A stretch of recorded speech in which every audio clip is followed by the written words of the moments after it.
We're live. We are. Here we are. This is podcasters in the car talking fish. Talking fish and getting coffee. Getting coffee. We're not driving. We're safe. We're just sitting in here. Matt and I are at a podcast conference in Nashville, and we're here from the car to talk about last night.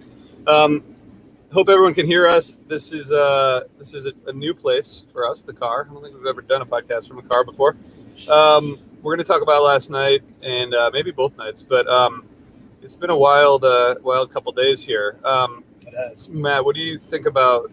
Let's talk about the venue because you didn't get to chime in on yesterday on the first night. Yeah, amazing. Well, I shouldn't say this because it's a small venue, but it's an amazing venue, as I have been told many times in the past. It's kind of hard to describe unless you go there, but I mean, it's small. It's right in the heart of downtown Nashville, so super walkable to lots of cool stuff all around. This is my first time in Nashville for a period of time, and it's a great city, lots of fun. The the sound is unbelievable, and I asked a couple people, and I know that the Nashville Orchestra was involved in the kind of design of the venue, the acoustics, and I couldn't tell you what it is about it, but the sound was just crystal clear everywhere, and it's just a really beautiful place to hang out on the lawn or get up close, as we have been the last couple nights. Yeah, this like anywhere in the venue, the sight lines are great. Yes. You can see from anywhere. The lawn is, I mean, it's a great venue. And then you come out in the middle of downtown Nashville, which is just awesome.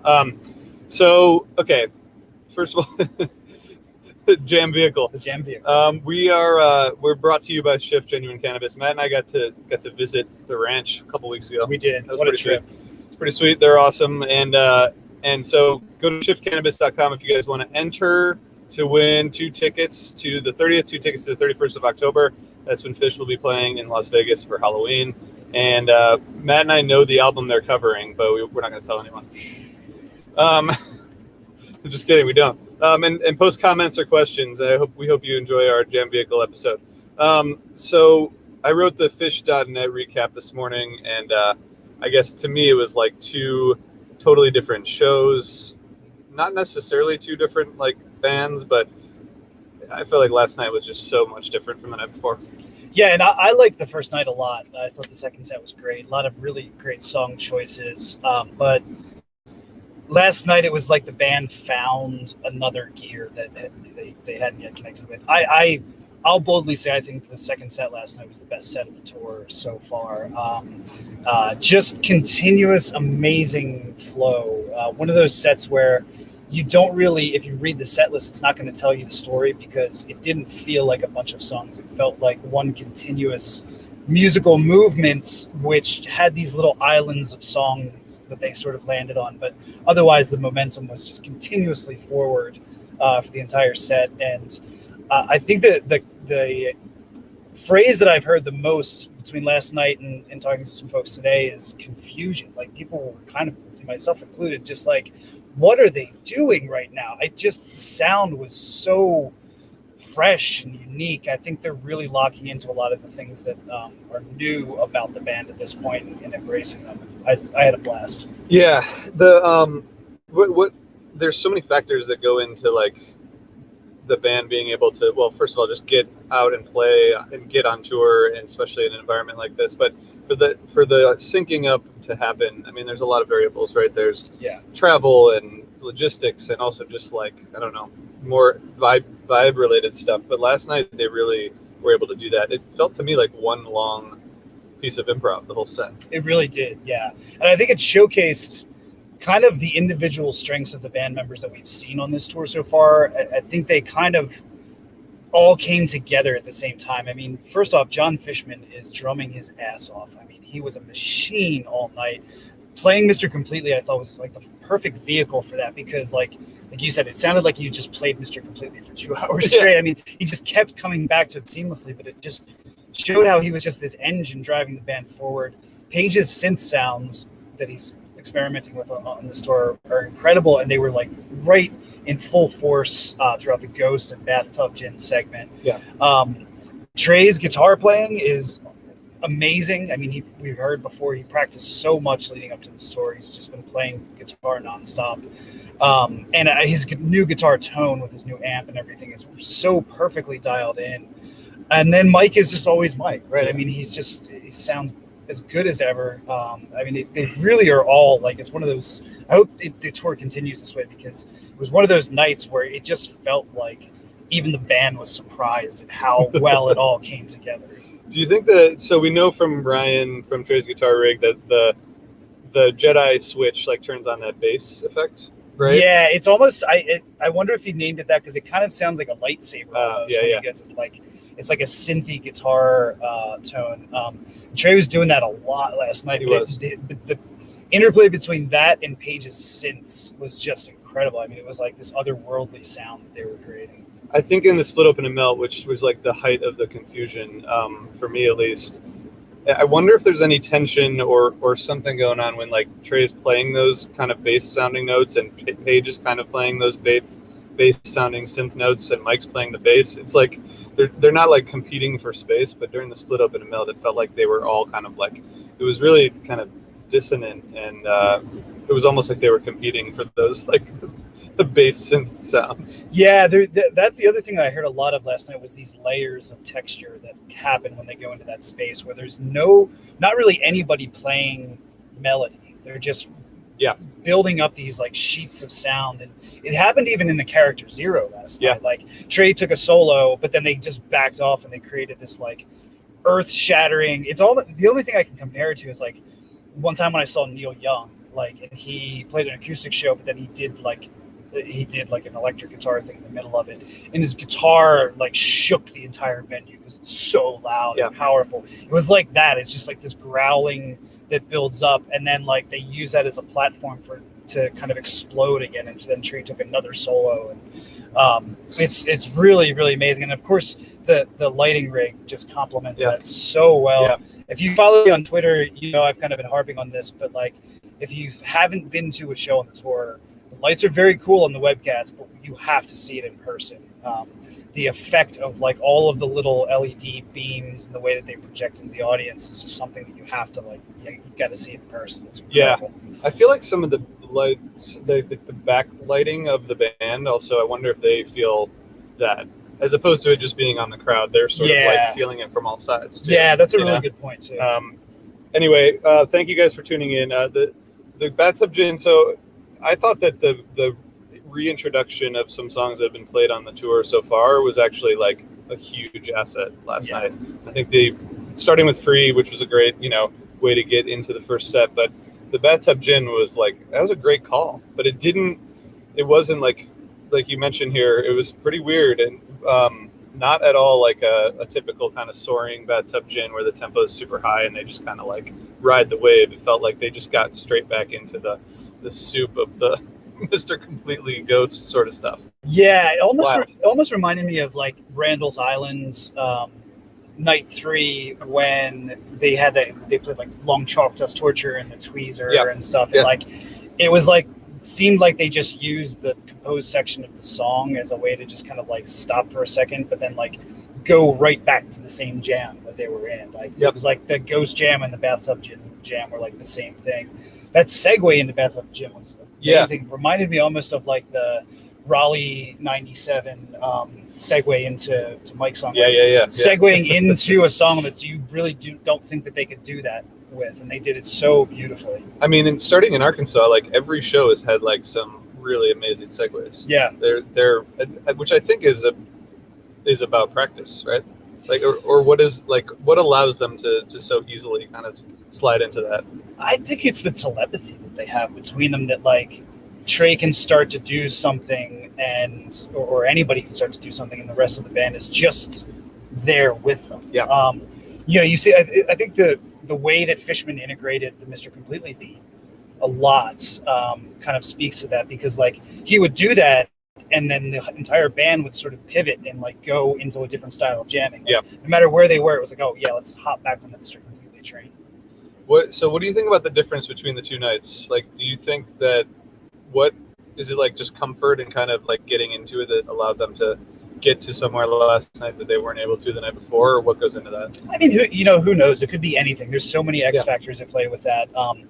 They definitely seemed, I would call it, comfortable and confident last night. I mean, you could see at the end of Character Zero, you could just see it on Trey's face that like it's one of those sets where like he knew. He was like, we just did it. And that when they're like that, I mean, and they're even just so impressed with what they're doing. I mean, that's when magic happens, because then it's not about them having to play a show or whatever. It's just about the experience for everybody there involved. Yeah, when I was writing the .NET recap, I like the word fearlessness kept coming to mind, because I think like even for the Cast 5 Vox song they played in the first set, Cool Amber and Mercury, and Trey's like, kind of forget how the song starts, but then it like the playing was great, and the song, I thought that song really got the set going. They're not shying away from playing songs that they either haven't played in a while or songs that are overly complex. They're just kind of going for it. And I feel like that's paying off. I had this thought last night that like people have theories about like even and odd years with Phish. Like there's some people who will tell you that the odd years are always better.